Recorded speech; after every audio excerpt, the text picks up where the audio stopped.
Hello. Welcome to the Reframe Podcast. I do think that with the tea, people have no concept or connection of like what's actually happening when they talk about tea ceremony. And so it'd be really interesting to bring them into the conversation just to get a taste of like what's possible, but also people who are starting their tea practice to start to open up possibility, open up, oh, wow, I didn't know that is also something that I can bring into the experience. Yeah. Right. Yeah. There's so much potential for in any direction with tea. Yeah.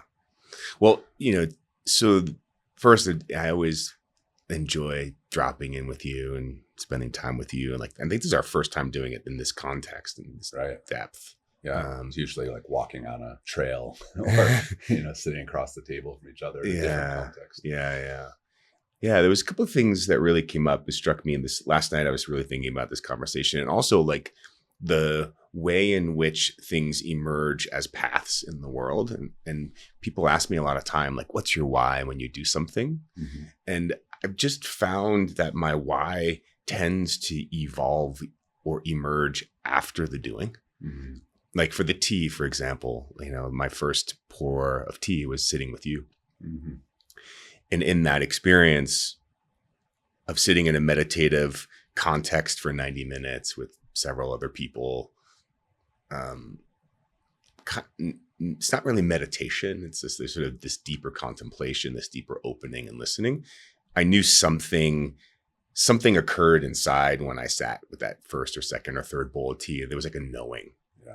And it was almost like it took over. There was something in me like, I need this. I want this in my life. How do I do this? Then I asked you, hey, how do I do this? And you're like, well, I don't know, I'll put a training together for you. And we put together a small training. Yeah. And I think the why of, why I started the tea practice in the beginning, it wasn't really clear. It was just a sense. It was a deeper part. It was something that activated. It became alive. Mm-hmm. And then sitting every day for 3 years, pretty much. 99% of the time I sit every morning. In the beginning, a half hour was a lot because it was super painful sitting for a half hour, and then an hour, and then an hour became not enough. Yeah. Then it became 90 minutes. And then I went super crazy into like 2 hours, and okay, that's like a little too much. And then depends on your day, but it takes a certain orientation. Yeah. And then finding this kind of nice rhythm of like an hour and a half every morning, and then with my wife as well. But the why is continuing to emerge, and it's deepening, like my why of like why I sit in the morning. And one, there's been this, and I'd love to kind of dive into this a little bit with you, this transition or shift from discipline, which is, a hot kind of topic, right? So like discipline is the way, or, Jocko Willink stuff or Ryan Holiday stuff, right? But it's shifted into devotion. Yeah. And this distinction between discipline and devotion and living a devotional life. Mm-hmm. And I feel like the tea ceremony practice has showed me what a devotional life is at its essence. And then I can move that into how I relate with my wife, or how I relate as a father, and the work that I do in the world and community. Yeah. I'm curious for you in terms of the practice of devotion, because you live a very devotional life. Mm-hmm. Was tea a catalyst for you into that, or was it your qigong, or have you noticed that shift? I feel like most of the arts or the modalities that I've engaged, like tea, like qigong, have been ways to express what I already have felt my whole life. And I would add the word reverence into that. So there's just a deep reverence that I can remember, and I still feel walking around in the woods, walking outside and the elements, and just a natural awe, a reverence to like this great web of life that is birthing us moment to moment. And you talk about the why. I think there are multiple camps, but the two main ones are like the doing, knowing, like this is my why, and it gets to ABC. And so it's very oriented towards more of that discipline quality that you're speaking about, which is very valuable, but it can become rigid and hard and dry. if it's too much doing. Whereas the other side is more being. And the truth of it is, none of us know why we're doing anything. We don't know I don't know what I'm going to say next. I don't know what is going to emerge. I have some idea and there's some consistency, but the truth of it is nobody knows what's going to happen next, and even really why we're doing it. If you can plan things out, but there's lots of moments where when you get into the movement of something, it's just naturally emerges from this place of connectivity, a place of grounded depth. And so I feel like that part of me has always, as long as I can remember, has been alive. And then there was a journey to coming back to that in a more intentional way. And that started more with yoga and meditation was my first entrance in. And then that kind of birthed into martial arts and qigong and tea and other ways. And so we can unpack the tea more, but a few things I'd like to start with is that my experience of what is so touching, and I think this touched you that first time that you came and sat with me, and I see it regularly, is there's both the stillness of being able to sit somewhere and just the noise of the world drops away. There's nothing, you don't have to do anything. You're a guest, so you're able to just sit there. And then all of a sudden you get to notice your own noise, and that starts to drift away. And there's a moment of shared silence in community, which is just sublime. There's just so rare to sit with another being or another group of people in an intentional space. And then within that, there's a ritual aspect that I feel like the ceremony or the ritual that's very touching to people again and again, because we're longing for more real, genuine rituals that aren't, full of strange, things that come with it. And the tea ceremony is very clean. There's not much with it, but there's a real ritualistic sense of, oh, this makes sense. And there's a order to this. And so that's also very attractive. And the tea itself is just such a beautiful ally. I mean, we could talk all day about just tea or just teaware or just ways of brewing. My personal interest is not so much in those areas. I like to tune in with the teas, and I am very intentional about the teaware I use, but I'm more interested in the Tao that's kind of coming through the tea. So that's not even tea. You could do it with water. You could,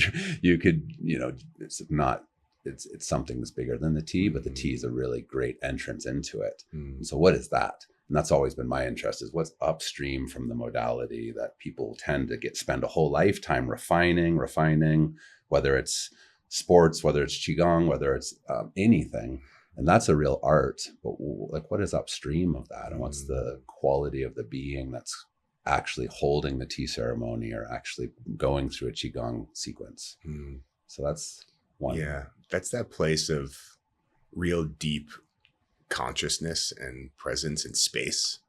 That's this spaciousness that I thought I had, and then through the practice of tea, realizing that there's so much more.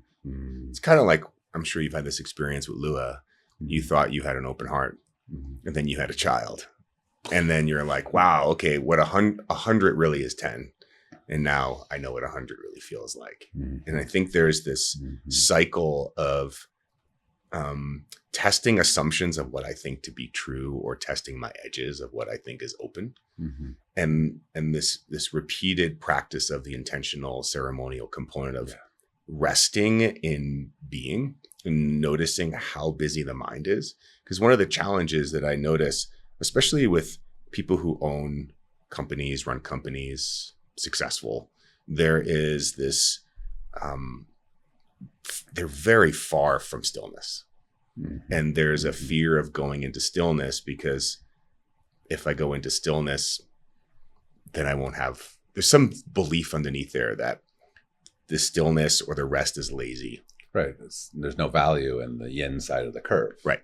Basically. Yeah. Yeah. And so they get stuck in this sort of yang expressive thing, and then they get really depleted. Exactly. And they constantly try to mine success externally to fill something. So they have this pattern of like achieving goals and then not feeling the way they wanted to feel, and then setting new goals to achieve a state, a feeling. Right. And these practices of coming back to the raw being of like, wow, states of being don't have to be externally dependent. You can cultivate the state of being that you think you're going to get when you achieve your goal. You can actually have it now. Yeah. And what I've noticed is that people who are able to activate the state now and move toward a goal, the achievement of that is, I mean, you can talk about like Joe Dispenza, and they talk about aligning with the frequency of the state of being when you achieve something in the future. Can you feel that now and draw that experience in? There's something about a blank slate of like cultivating a body that you can rest in. And this is one of those things that I think from the tea practice is noticing that when people drop in, the first thing they hit is usually when they start crying, is because there's just this pent up grief, anger, frustration, sadness that they haven't allowed themselves to feel. But that excavating of like what's inside the body that doesn't allow you to rest. You know, you and I talked last time about, you know, sitting for an hour in complete stillness and how that's like a lifetime of practice. It's 10 years to master, where you can be at total ease with no impulse to move. Like the impulses are totally at ease. There's total stillness in the body. It's so nice and nourishing to be in that. But I think people don't have any sense of like what that's like. It's a concept, right? Unless they actually taste it. Right. Yeah.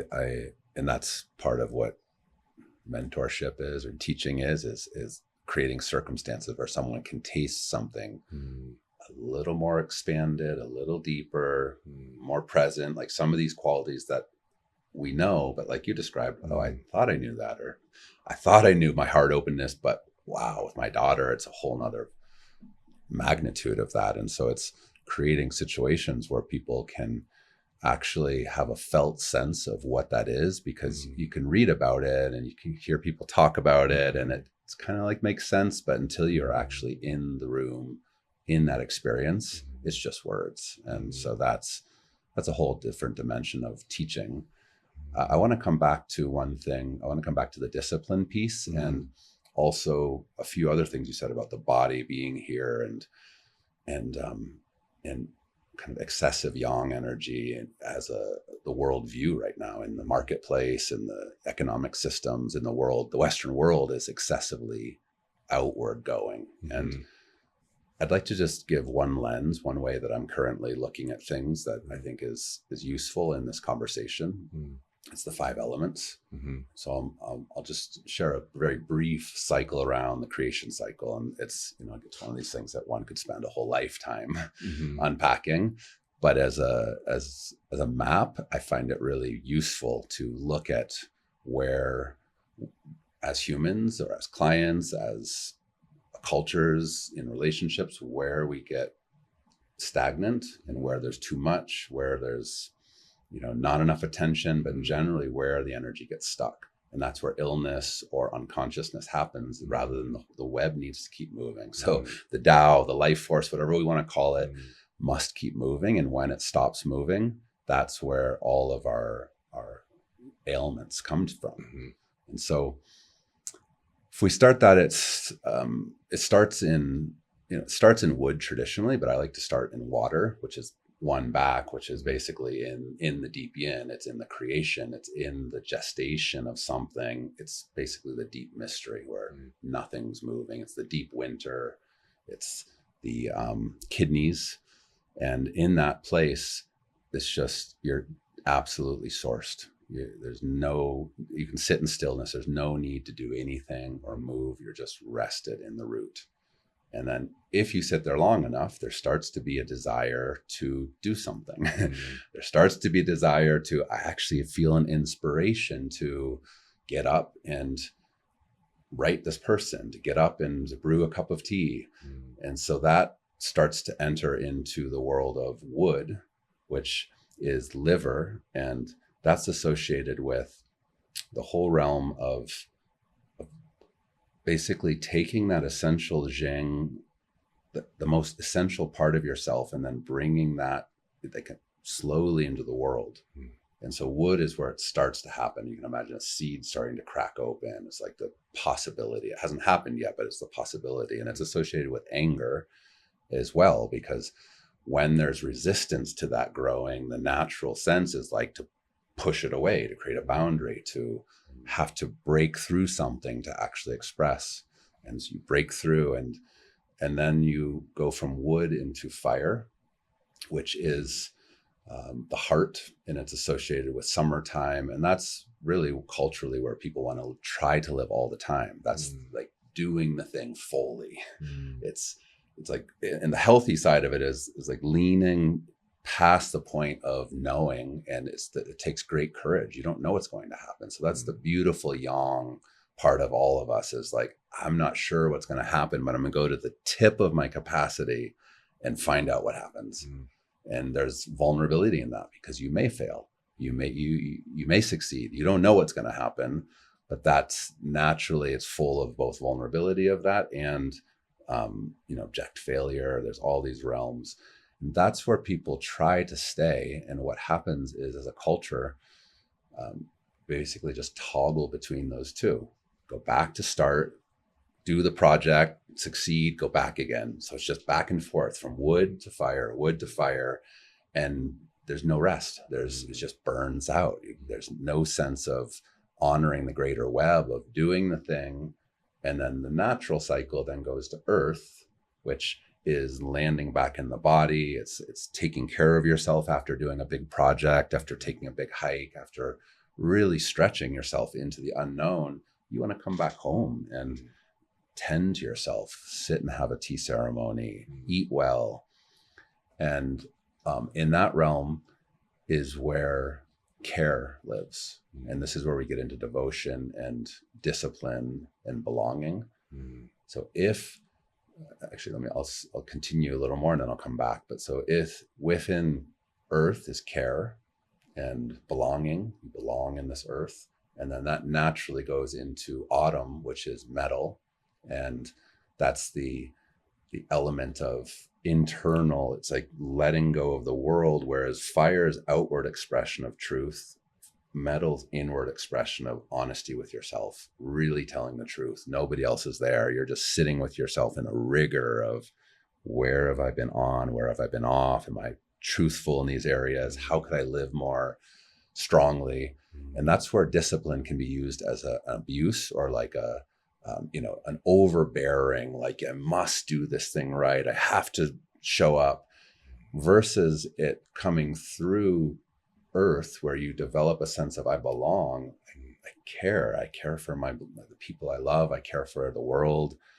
And in that, when you belong, you can start to feel a love for life. And so the discipline that's born from that is very different than the one that's just over metallic, militarized, that we've all been basically hurt by that in the past in various ways, by that structure, rather than realizing that discipline born from that is actually saying, how can I live in alignment with the Tao? How can I live with love in a way that I'm respecting this whole thing deeper? And that's a very different experience. And so within that inward turning, there's sorrow, there's grief, there's shame, there's the whole realm of things to really sit with and have a man-to-man conversation or a woman-to-woman conversation with yourself in that. And there's nothing out here. It's just, who am I? What's happening in here? And then if we really do that well, then there will be a surrender, and there'll be a forgiveness for where you have been off and out of alignment.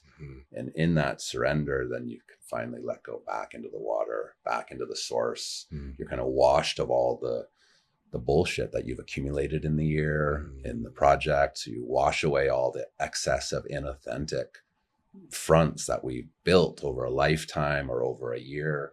And we just kind of come back to the source, back to the formless, basically the formlessness of water. And then that naturally starts to take form, and it cycles through that whole process again. And that can be one day, that can be a season. It happens in the world. We can see it in the elements of nature. It's also in a tea ceremony. You can see how it goes through that same process.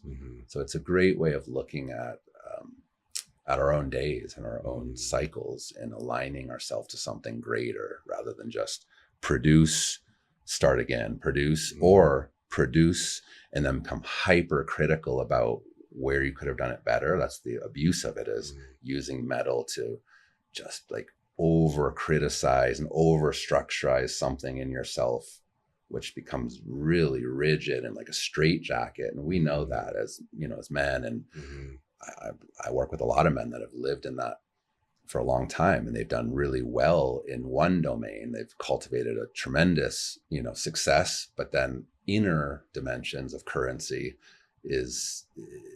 hasn't had really space to open and flourish and create that devotion and that reverence we're talking about. Right. And it's harder as you get more and more successful and you're asymmetrically developed. It's harder and harder to own and honor the vulnerabilities of the underdeveloped aspects. Yes. Right. It's very difficult to be a black belt in one thing and then go, holy crap, I've got my white belt in the way that I am vulnerable with my wife, or my ability to sit with the deepest parts of myself. Because there's this disconnection or dissociation from aspects that had to be pushed away so they could be successful. Great humility. Huge.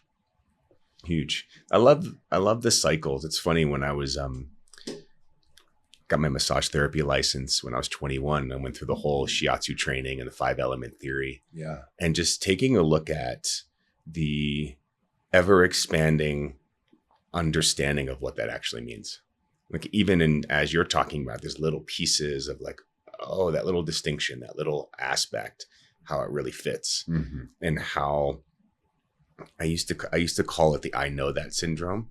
So when I'm teaching or I'm leading and I share something and someone's like, oh, I know that, like, it shuts down the learning. And I've had to really, you know, in the past maybe 10, 20 years, like, it's something that I've been really working on and saying, like, I know that, and I'm still understanding and developing, and there's so many layers. And that's the tea ceremony has been such an interesting thing where, you know, 3 years in, sitting every day, I just feel like I'm scratching the surface. I would think that I'd be in this super deep knowing, and I am, and it feels like there's so much more.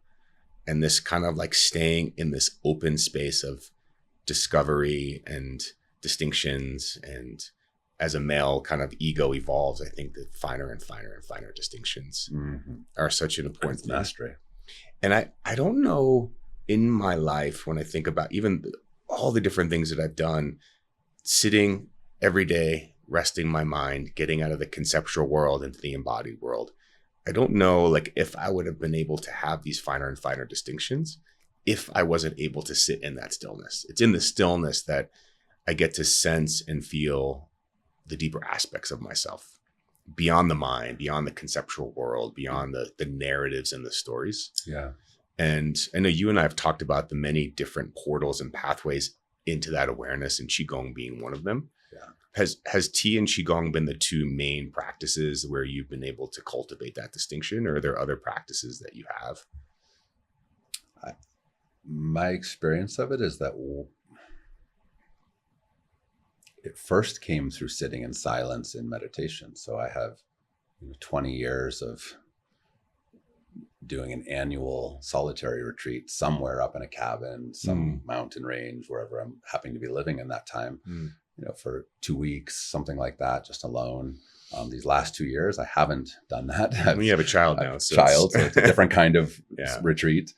But that was my first experience, because you're sitting for a week, 2 weeks in just total silence. And so everything becomes very apparent. It's very detailed, nuanced noticing. But qigong and tea are two of my preferred ways of exploring that. But I guess I come back to, part of me likes to stretch back before. So I really feel like it's a state of awareness that one can turn towards anything. And certain things are more attractive or easier to find that in that stillness. But I have a great reservoir of that. And now I'm in a situation where I'm a parent, I'm a father of a toddler. And so there's much less time to be in those spaces. And so I still can find those same quality in me where I'm practicing my ass off, but I'm changing a diaper, or I'm feeding her, or I'm, whatever that entails, and still finding a part of me that is doesn't need the retreat in order to go deeper in my practice or to stay aware of the web that I'm participating in. And it's not easy. I forget in moments, but really what we're leaning towards here, I think, is I like what you described. There's a sense of that stillness, and my sense is it's the age old play between the two sides. Is one is resting in deep being. It's kind of like that non-dual state of just pure awareness of awareness. Nothing you can do in that place you can train to become more aware. You're either aware or you're not aware, and you don't need to do anything. And that awareness can be brought through a tea ceremony. It can be brought through lovemaking. It can be brought through cooking a beautiful meal.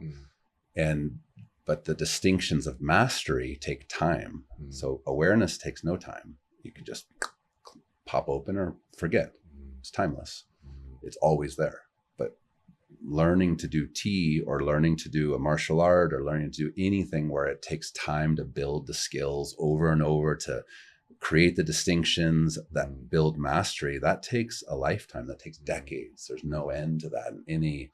So I think I just really honor your journey in the tea in particular, and your whole life, but that your dedication to going deeper in that. And we could be sitting here in 10 or 15 or 20 years, and it would be a similar conversation. You'd be like, well, I'm still learning about this thing, and I thought I had mastery. And I think any good tradition, if someone's any good student, I should say, keeps going, and there's no end to that. There's no end to it. Yeah, I feel like the couple of things you shared around those cycles, I've noticed that in the tea practice, 6, 7, 8 bowls of tea, each bowl is different, and it feels like a journey, a beginning, middle, and end. And that mapping and modeling, how you were saying, like sometimes I forget, and then you come back to presence, and then there's this kind of like constant orienting. It's not like I said it and forget it. Like I said it in one way, and then I'm just that way. Yeah. There's this kind of like fluid process. And neuroscience, there was this kind of study where they talked about like an emotion really only has like a 90-second arc, right? There's a beginning, middle, and end to any emotional state. And then we tend to throw logs on the fire when we feel something. I feel anger or sadness. And then I throw a log on the fire, which is my mind saying, oh, and that means, and therefore this will happen. And we kind of create this, like we stoke the fire of whatever that emotional state is. But the practice of like allowing something to arise naturally in the space, then to just fade away, is such a beautiful base. I think it's a skill, like the skill of being able to just let something arise and then fall away.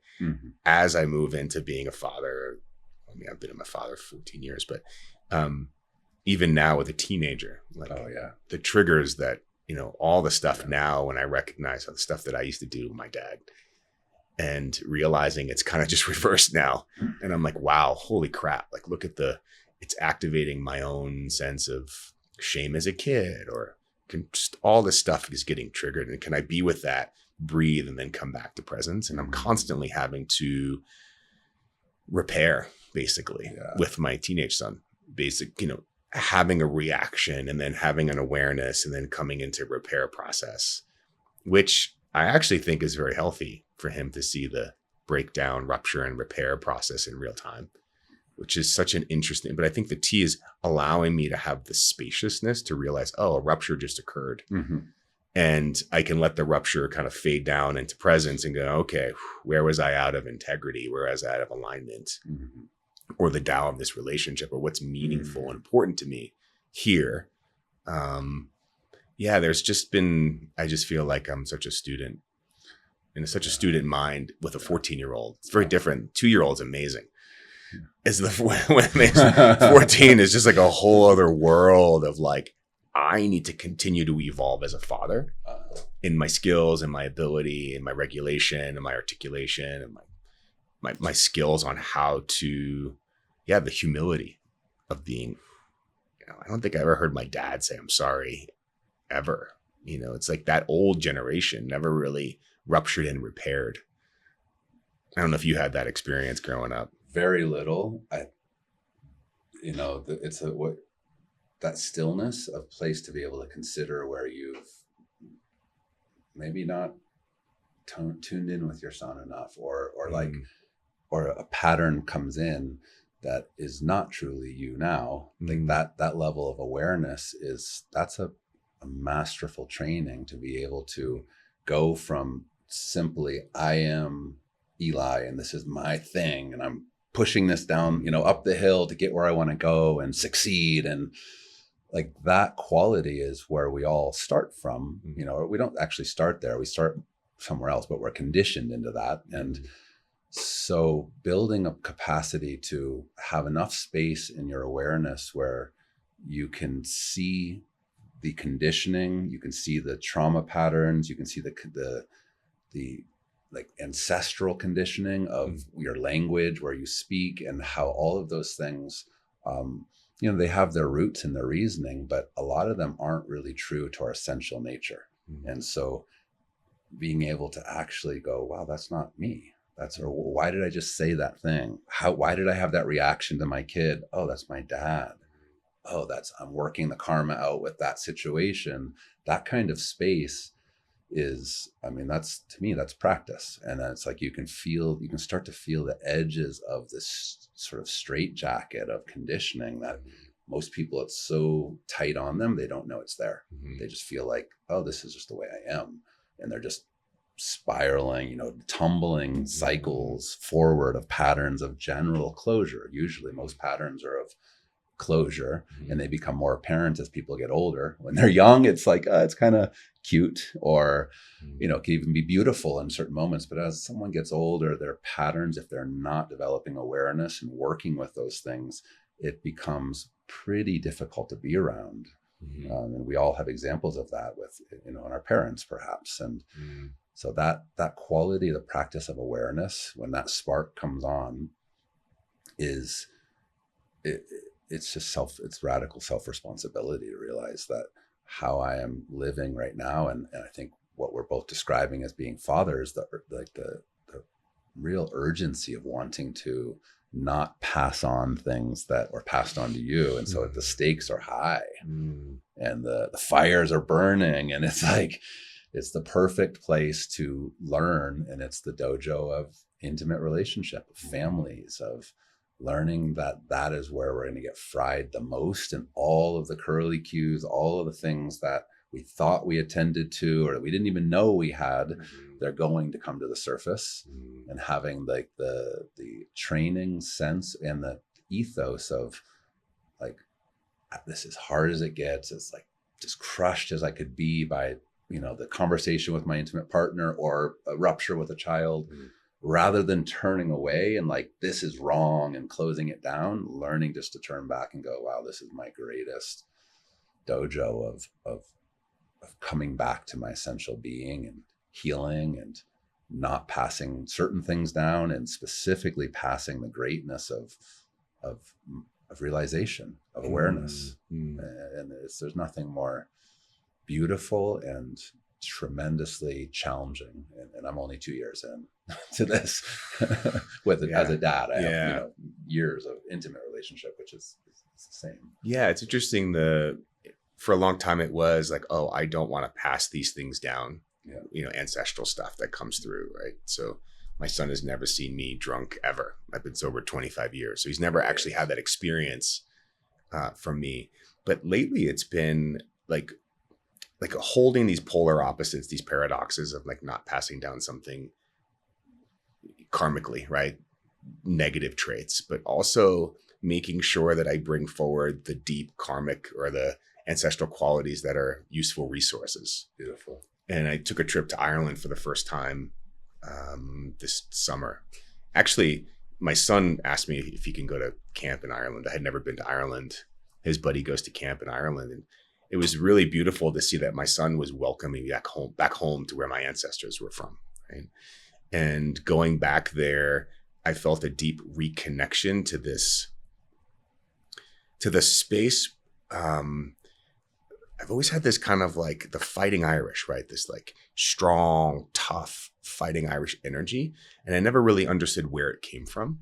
And then traveling through Ireland and seeing, the hundreds of years of suppression that was happening to the Irish people. Like you go into a home and the old homes had these like little slivers of windows. Yeah. And the reason why the windows were so small was because they were taxed depending on the size of their window.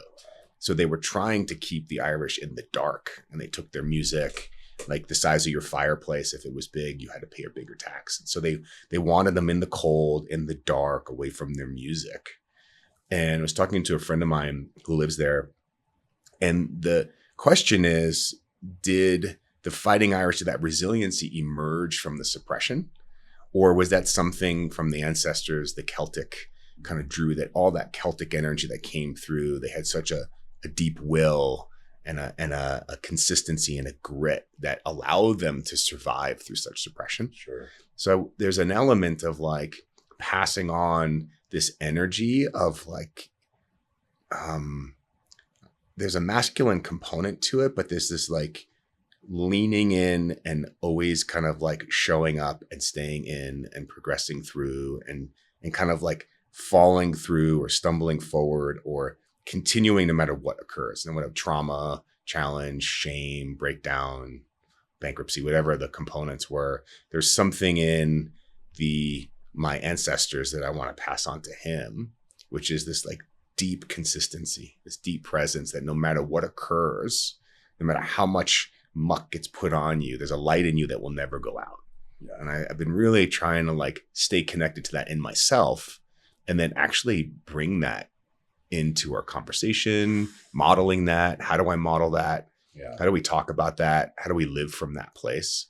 And that's beautiful. That's really well said.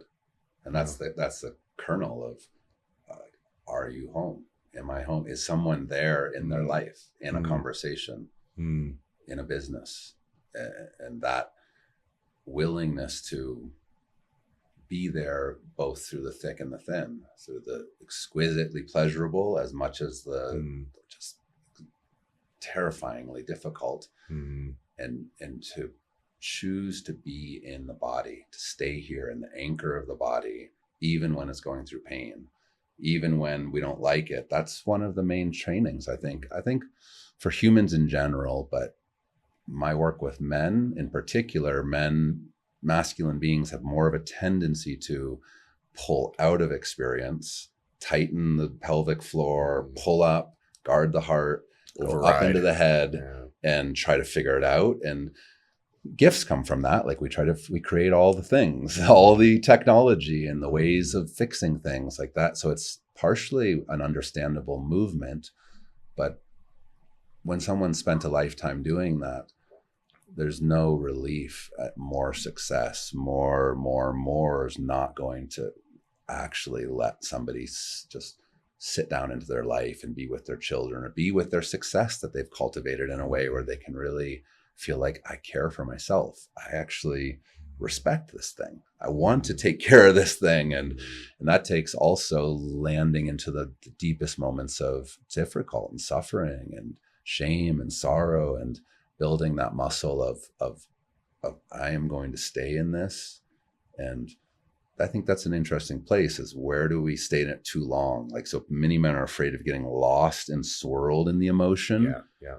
So they don't go there at all. And then some people get lost in that and they're just like, ooh, lost in the therapeutic process or lost in just their emotions, and they're not able to go, okay, I feel it fully, and now I'm going to go take a walk, or now I'm going to actually generate something and move forward rather than be defined by that. And that's I think where therapy is useful, is if it's stopping someone from doing and being in the way they would want to, it's preventing that, then you need to at least understand enough about it.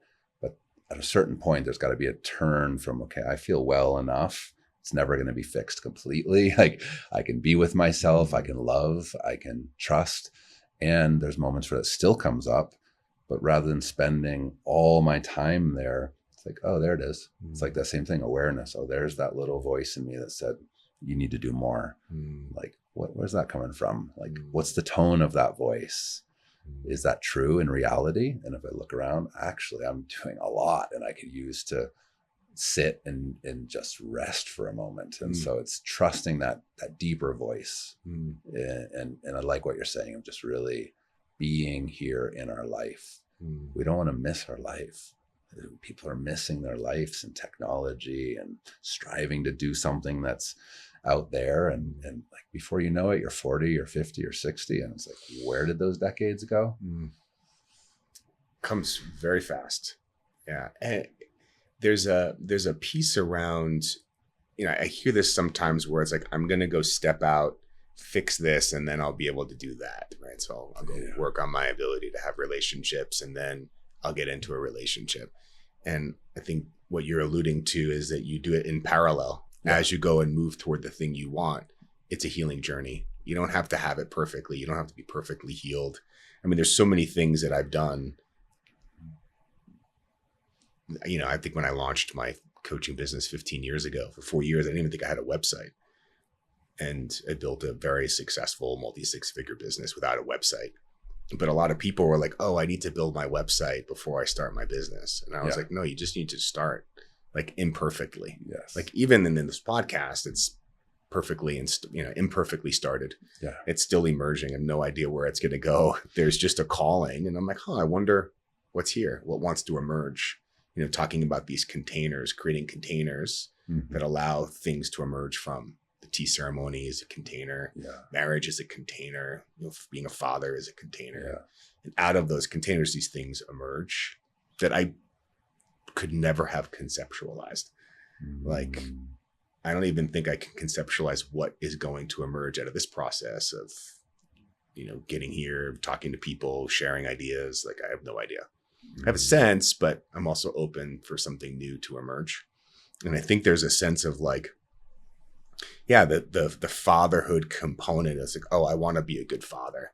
And they sort of freeze it into a noun as if it's like a noun, but it's actually an evolving fluid process.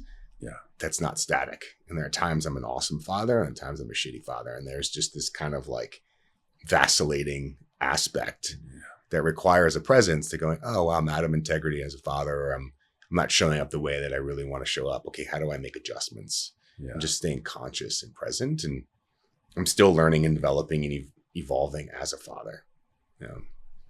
So, sounds like what you're describing is, and I can relate to this, is when you're present, you have a lot of availability for your life circumstances and the way that it's just unfolding mysteriously. We don't know. And you can navigate it. You can be dynamic in that movement, stronger notes in certain moments, more gentle, still notes in moments. When do you forget that?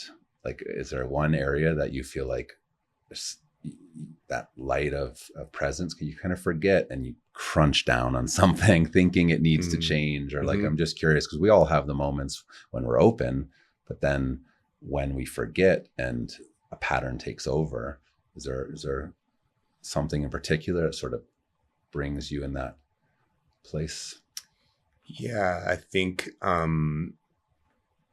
usually it's some more aspect with my son or my wife. Those are the two main trigger points where I go unconscious. So something occurs and hits something young, some aspect of fear. I think that talking about how men will tighten, kind of come up in their head and kind of try to figure it out. There's definitely stages, my wife was going through menopause, which was a very difficult process for her. And it really affected her on an emotional kind of mental level. So we went through a couple of years of like a mental health crisis. So I was really holding down the fort for a long time, which was really challenging. And I don't think I realized when things got good and they got bad again, how it impacted me. Like I had a difficult time being with my wife in pain. Like I didn't want to see her. I didn't want to see her in pain. It was hard to be with her when she was not well. And I could handle it for a while, but then there'd be a point where like I would lose my capacity to hold that space. And so I realized like I just have these patterns of just overriding and tucking it away. like a squirrel who kind of tucks nuts in its jowls. Like I would just tuck stuff away so that I can show up, so that I can, run my business, run the household, do everything that needs to get done. Because if I did bring that in, like, would I be able to show up as a father and the responsibility that I have? But after a while, I think that holding that pain, discomfort for long periods of time, I just became unaware of how it was like showing up in my body. Yeah. And I remember being in my son's parent-teacher conference, talking to all his teachers. And when we walked out of the parent-teacher conference, my son was like, why are you so angry? Like, why are you angry at me? Like, you just seem really stressed. And I was like, what are you talking about?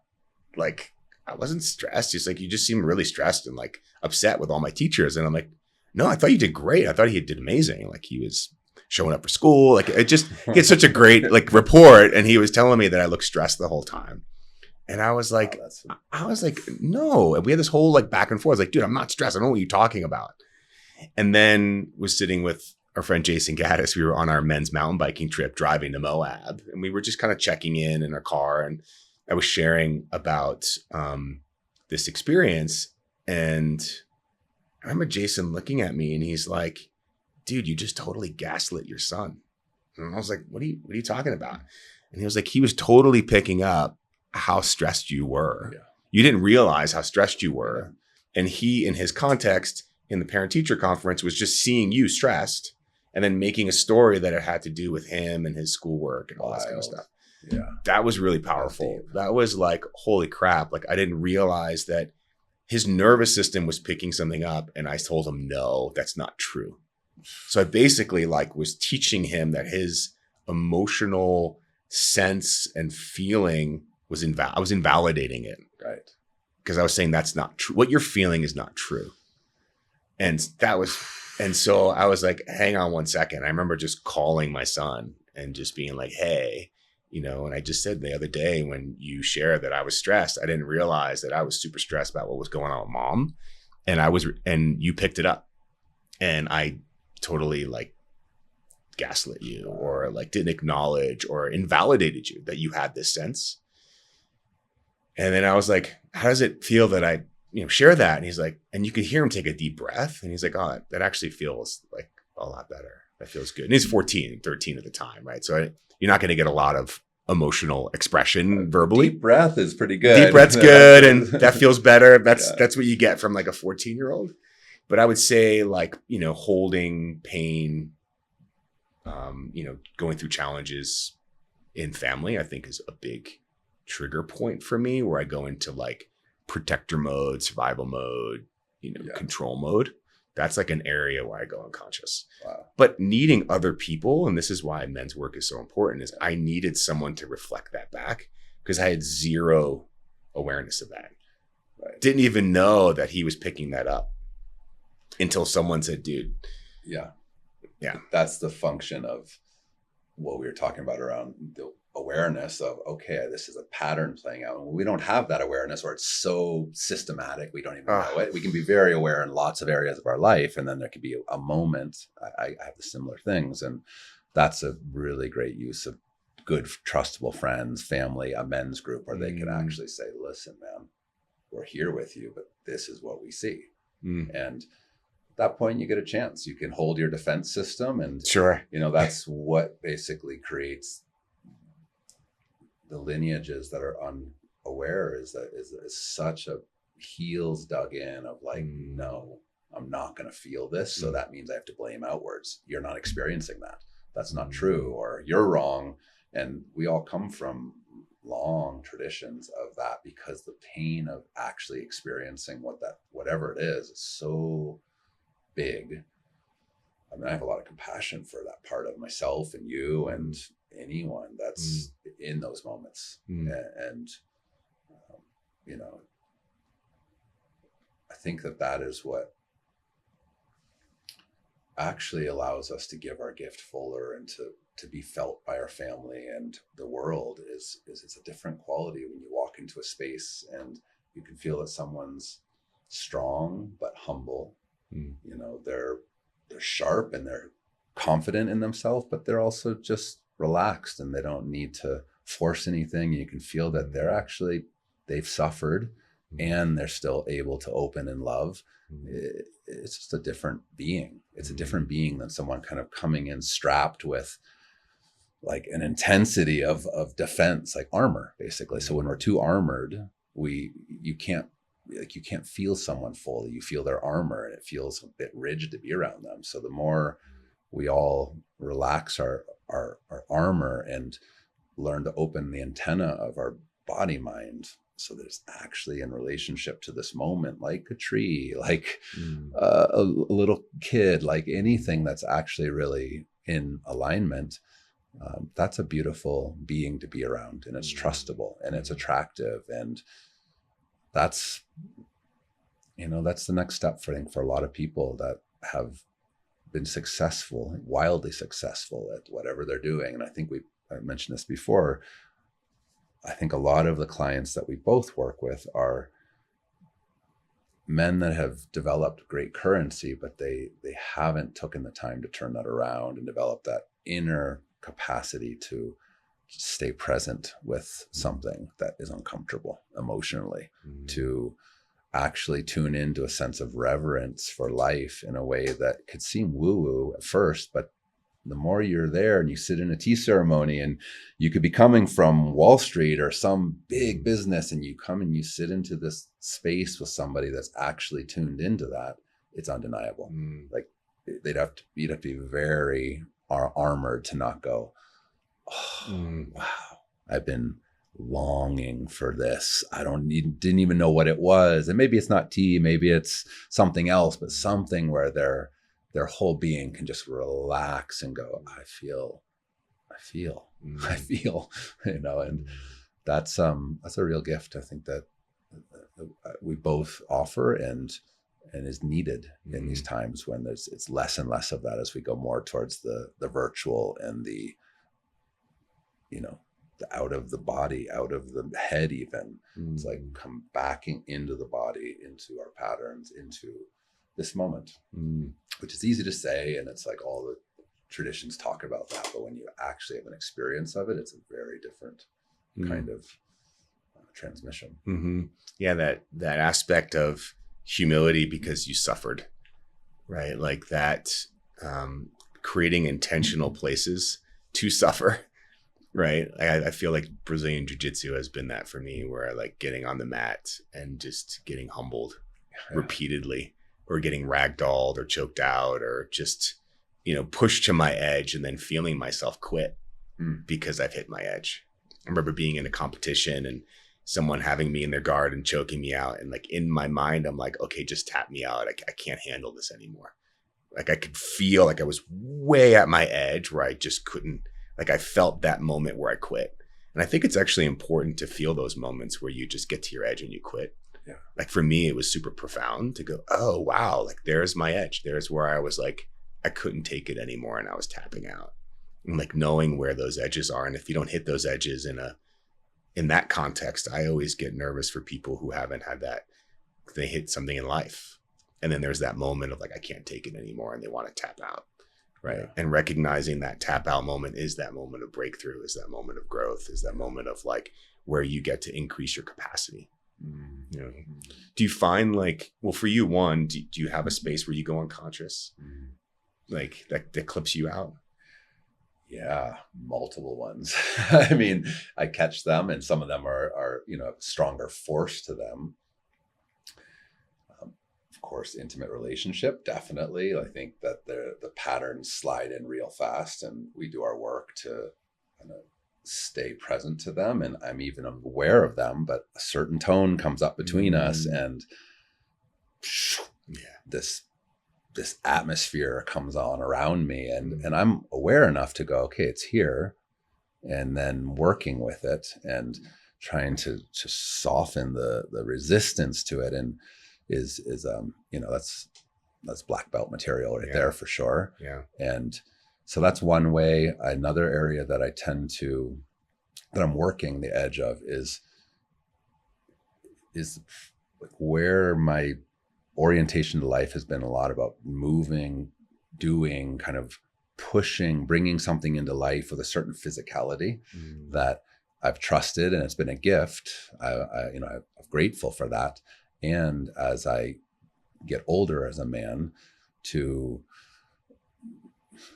do less and to muscle less and to actually use a little more of a quality of patience, or of I'm just kind of enjoying what I'm doing, rather than feeling like, okay, there's like, 20 things to clean up in this room.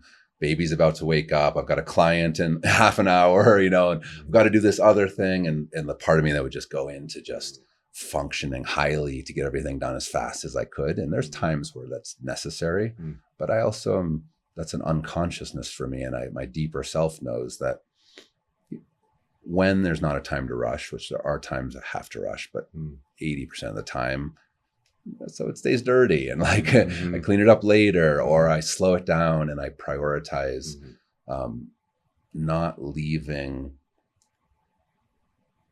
the hum of just kind of relaxation to tense into a ball of bzzz, like a faster paced hum, which that is where I can go unconscious if I'm not aware. It's just such a easy thing to do. And I think a lot of men struggle with that. Even as they get older, it's like you're used to being muscly and strong, and you can force it. You can just use your muscle. You don't have to worry about your back. You don't have to worry about the consequences. And then as you get older, you actually are I'm grateful for it. You're forced into becoming more aware of how you engage your body, how you engage your energy. Is it too much yang energy? Is it, so I'm my awareness on that versus the unawareness is becoming more precise about the play between yin and yang qualities, so that I can be very sharp in a moment. And then that sharpness, if I really do it, necessitates of kind of, okay, I can just, and then if I really go there, then shoot the next. So it's like this interplay between those qualities is happening all the time. And being more aware of those small micro transitions allows me to be more artful in them, rather than getting stuck in this kind of doing energy. Yeah, the artful transition between gears and being able to shift gears depending on what speed you're going. And is because often I hear people like, oh, what they'll ask, like, what should I be developing? What should I be cultivating? What should I be working on? It's such a big question.